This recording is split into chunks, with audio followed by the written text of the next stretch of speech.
मैं आपसे कहना चाहता हूँ, आप अपने विश्वास में कभी भी अविश्वास को आने मत दीजिए। आखिर तक हमेशा विश्वास में मजबूत बने रहे।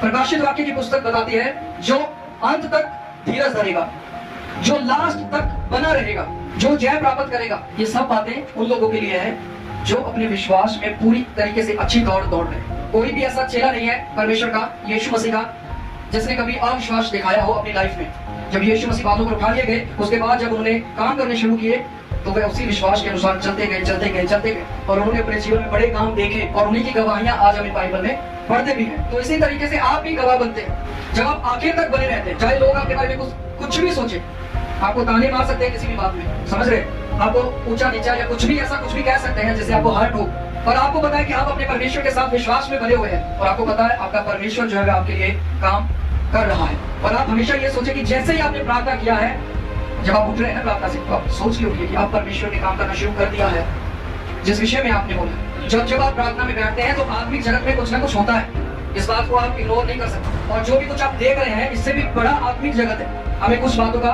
ध्यान रखना है कि प्रभु जो है, परमेश्वर जो है, वह समय पर सब चीजें प्रोवाइड करता है। परमेश्वर ने आदम को बनाया, हवा को बनाया, पर उससे पहले उसने पौधों को लगाया और फिर आदम और हवा को बनाया। समझ गए? परमेश्वर समय पर सब कुछ प्रबंध करता है। ठीक है, हो सकता है हमें लगे कि अब नहीं होगा, अब कुछ भी होने का नहीं है, अब कोई रास्ता नहीं है, पर याद रखिए प्रभु ने ही आपको बनाया है और प्रभु ने ही आपको चुना है। और वही कहता है कि मैंने तुम्हें अलग किया है। और उसी ने एलिया को भी अलग किया था।